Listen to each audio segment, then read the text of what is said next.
മഹാത്മാ അയ്യങ്കാളിയുടെ 162ാമത് ജന്മദിനാഘോഷങ്ങളുടെ സമാപന ദിവസമായ ഇന്ന് ഈ വേദിയിൽ നിൽക്കാൻ കഴിഞ്ഞത് എൻ്റെ ജീവിതത്തിൽ ഏറ്റവും വലിയ നിമിഷമായിട്ട് കാണുവാണ്. കാരണം ഞാനും ഒരു പുലയ സമുദായത്തിൽ പിറന്ന ഒരു പുലയനാണ്. അപ്പോൾ അതുകൊണ്ട് ഇന്ന് ഈ വേദിയിൽ എനിക്ക് ഇരിക്കാൻ കഴിഞ്ഞത് എൻ്റെ ജീവിതത്തിൽ ഏറ്റവും വലിയ നേട്ടമായിട്ട് കാണുകയാണ്.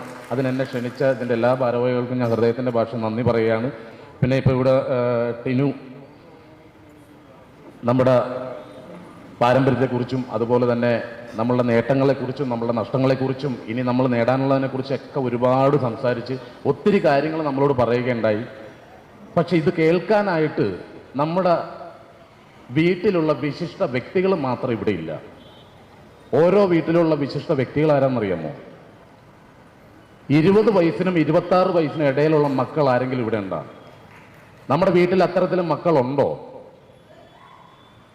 ഞാൻ പല പരിപാടിക്ക് പോകുമ്പോഴും കാണുന്നതാണ് കുറേ അമ്മമാരും കുറേ അച്ഛന്മാരും കുറേ ചേച്ചിമാരും 90% 50 വയസ്സിൽ മേലെയുള്ള ആൾക്കാരെ വന്നിരിക്കണം. ഈ 50 വയസ്സിൽ മേലെയുള്ള ആൾക്കാർ ഈ പറയുന്ന കാര്യങ്ങൾ മുന്നോട്ട് കൊണ്ടുപോകാൻ പ്രാപ്തിയുള്ളവരാണോ? അപ്പം നമ്മുടെ വീടുകളിലെ മക്കൾ എന്ന് പറഞ്ഞാൽ ഇപ്പം ഞാൻ ഈ കലാകാരന്മാരെ ആദരിക്കാൻ വേണ്ടി ഞാനിവിടെ വന്നേക്കണത്, ശരിക്കും നമ്മുടെ ഈ കൂട്ടത്തിൽ നമ്മുടെ ഫാമിലിയിൽ കലാകാരന്മാരെ ആദരിക്കണമെങ്കിൽ ഇന്ന് ഒരു ദിവസം പോരാണ്ട് വരും. അത്ര നല്ല കലാകാരന്മാരുണ്ട്, അത്ര നല്ല വിദ്യാഭ്യാസമുള്ളവരുണ്ട്, അത്ര നല്ല സ്പോർട്സ് താരങ്ങളുണ്ട്. ഏത് മേഖല എടുത്തു നോക്കിയാലും നമ്മുടെ മക്കൾ എല്ലാത്തിനും മുന്നിലാണ്. ഫുട്ബോൾ ആണെങ്കിൽ, ക്രിക്കറ്റ് ആണെങ്കിൽ, നാടൻപാട്ടാണെങ്കിൽ എന്ത് എടുത്തു നോക്കിയോ. പക്ഷെ ഇതെന്താന്ന് വെച്ചാൽ ഈ രക്ഷപ്പെടാനായിട്ട് നമ്മൾ സഞ്ചരിച്ച് പോകുമ്പോൾ രക്ഷപ്പെടാനായിട്ടൊരു ചെറിയൊരു തടിപ്പാലമുണ്ട്. ഈ പാലം അങ്ങോട്ട് കടന്നാൽ നമ്മൾ രക്ഷപ്പെടും. ആ പാലത്തിൻ്റെ പറ്റ എത്തിക്കഴിഞ്ഞാൽ നമ്മൾ ഏത് വഴി അവർ തിരഞ്ഞെടുക്കുന്നത് നമുക്ക് അറിയാൻ പറ്റില്ല. ഉറപ്പായിട്ടും വേറെ വഴി തന്നെ തിരിഞ്ഞു പോകും. ഇതിൻ്റെ കാരണം എന്താണെന്ന് വെച്ചാൽ ഏറ്റവും വലിയ സംഭവം എന്ന് പറഞ്ഞാൽ നമ്മുടെ വീടെല്ലാം ഒരു ലോഡ്ജ് സിസ്റ്റത്തിലാണ് പോണത്. രാവിലെ 3 മുറിയിൽ നിന്ന് 3 പേര് ഇറങ്ങി വരും. ഹായ് ഇന്നലെ കണ്ടില്ല, എവിടെയായിരുന്നു? ഓക്കെ വരുന്നു, നേരെ കുളിക്കുന്നു, തിരിച്ചു വരുന്നു, ബ്രേക്ക്ഫാസ്റ്റ് കഴിക്കുന്നു. അപ്പോൾ വൈകിട്ടാണ് ഓക്കെ നേരെ പോകുന്നു. വൈകിട്ട് അതേപോലെ തിരിച്ചു വരുന്നു. ഹലോ ഓക്കെ പോരാട്ടോ കുളിക്കട്ടെ, നേരെ ഇപ്പോൾ കുളി കഴിഞ്ഞ് വരുന്നു, ഭക്ഷണം കഴിക്കുന്നു, കിടന്നുറങ്ങുന്നു. രാവിലെ ഇതേപോലെ ഇങ്ങനെ ആവർത്തിക്കുന്നു. ഏതെങ്കിലും വീട്ടിൽ ഒരു 10 മിനിറ്റ് നിങ്ങൾ അച്ഛനും അമ്മയും മക്കളും കൂടി സംസാരിക്കുന്ന വീടുണ്ടോ?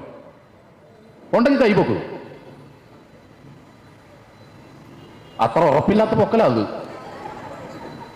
കാരണം സംസാരിക്കണം.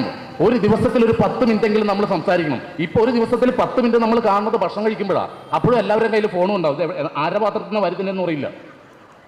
നമ്മൾ കുട്ടികളോട് അത്തരത്തിൽ സംസാരിക്കുകയും അവരുടെ കാര്യങ്ങളിൽ ഇടപെടുകയും നമ്മളുടെ കാര്യങ്ങളെ നമ്മളോട് സംസാരിച്ചാലാണ് നമ്മുടെ മക്കളിൽ എന്തെങ്കിലും മാറ്റങ്ങൾ വരുന്നുണ്ടെങ്കിൽ നമ്മൾ അറിയാൻ പറ്റുള്ളൂ. അങ്ങനെ അറിയാൻ പറ്റിയാലേ നമ്മൾ അവരെന്തെങ്കിലും മോശമായ വഴി പോകുമോ അല്ലെങ്കിൽ കൂട്ടുകെട്ടിൽ പോവുകയോ ഒക്കെ ചെയ്യെങ്കിൽ നമുക്ക് അവരെ തിരുത്താൻ പറ്റുള്ളൂ.